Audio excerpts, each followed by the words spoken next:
Vote বিচাৰি গৈ ৰাইজৰ ৰুখত বিজেপি অগপ নেতা।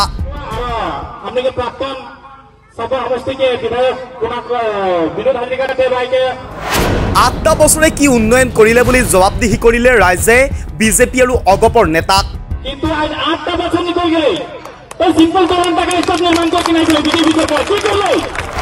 চাবুৱাত নিশা প্ৰচাৰ কৰিবলৈ গৈ সাধাৰণ ৰাইজৰ প্ৰশ্নৰ সন্মুখীন হ'ল বিজেপি আৰু অগপ নেতা।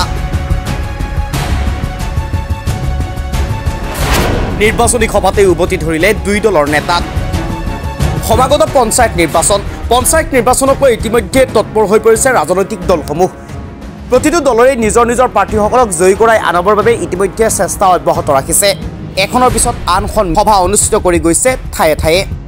তাৰ মাজতেই দেখা পোৱা পৰিলক্ষিত হ'ল এক ব্যতিক্ৰমী দৃশ্য।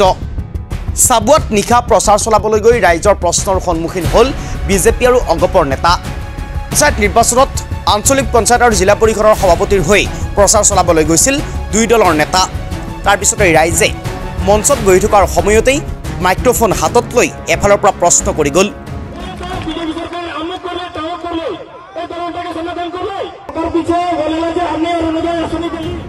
জবাবদিহি কৰিলে দুই দলৰ নেতাক। আঠটা বছৰে কি উন্নয়ন কৰিলে বুলি প্ৰশ্ন উত্থাপন কৰিলে দুই দলৰ নেতাক। তাৰপিছতেই এক প্ৰকাৰ নিমাত হৈ পৰিল দুই দলৰ নেতাসকল।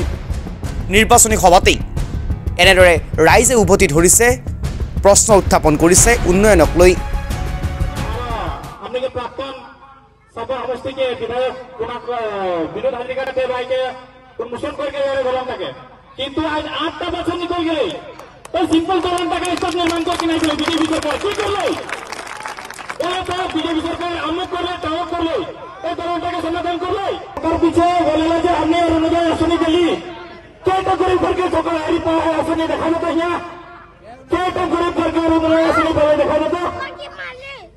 बीजेपी सरकार के पीछे पीछे घूर चलेला घर का जो रोड देखे जनगोष्ठी सचेतन हो गया है। ठीक है, एक खास प्रदर्शन चाह बागान में आनी करके दिखाई ना करबे के चिगला उठियो हर जुगल जुगती है बहुत विचित हो गया है और हमें नहीं देव सबको देखामे। বিশেষকৈ ক'ব গ'লে যিকোনো জেগা যি হৈছে আমি ক'ব নোৱাৰোঁ। আমাৰ খামটিগুলি গ্ৰাম পঞ্চায়ত যিটো 5 বছৰ কাৰ্যকাল বা বিজেপি 10 বছৰ কাৰ্যকাল, কিন্তু আমি দিনজান অঞ্চলৰ ৰাস্তা পদূলি হওক বা গাঁৱত যিটো বোকা হয় বাৰিষা কালত যদি আপোনালোকক আহে একো আমি উন্নয়ন দেখিব পোৱা নাই। গতিকে আৰু আমাৰ 2018 চনত আমাৰ যি দিনজান তামুলী আলি পথটো, দিনজানৰ পৰা গুজানলৈ যোৱা তামুলী আলি পথটো 2018 চনত সাংসদ প্ৰধান বৰুৱা আৰু বিনোদ হাজৰিকা চাবুৱা সমিতিৰ বিধায়ক উদ্বোধন কৰিছিলে। কিন্তু 2018 চনৰ পৰা যি 2025 পালে লোকসভা গুচি গ'ল।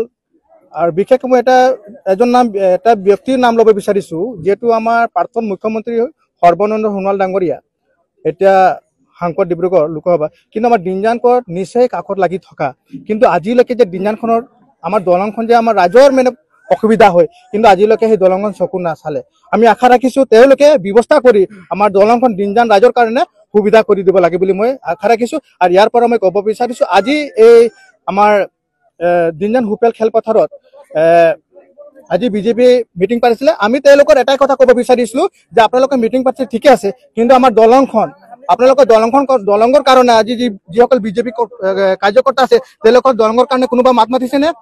দলংৰ কাৰণে কোনোবা মন্ত্ৰী এম এল এৰ লগত গৈছেনে, কথা পাতি আহিছেনে? বা দলংখন যে হোৱা নাই 2018 চনৰ পৰা ডিচি অফিচত তেওঁলোকে কাগজ প্ৰেৰণ কৰিছিলে নে? কিন্তু আমি দিনজান উপভাষা আটচা হৈ পিনে ডিচিক আমি জনাইছোঁ, লিচমাক পত্ৰ দিছোঁ যে ছাৰ আমাৰ দিনজানৰ মেইন সমস্যাটো আমাৰ দলংত আমাৰ ফেক্টৰী আছে, হস্পিটেল আছে।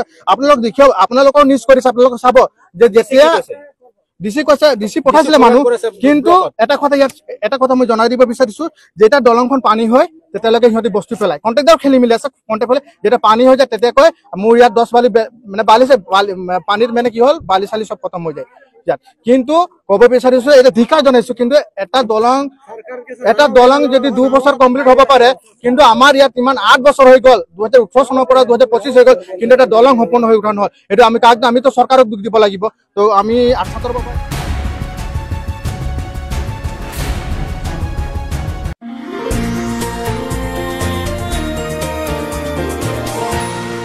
এনিটক্স, সুতৰ বিপৰীতে ৰাইজৰ স্বাৰ্থ।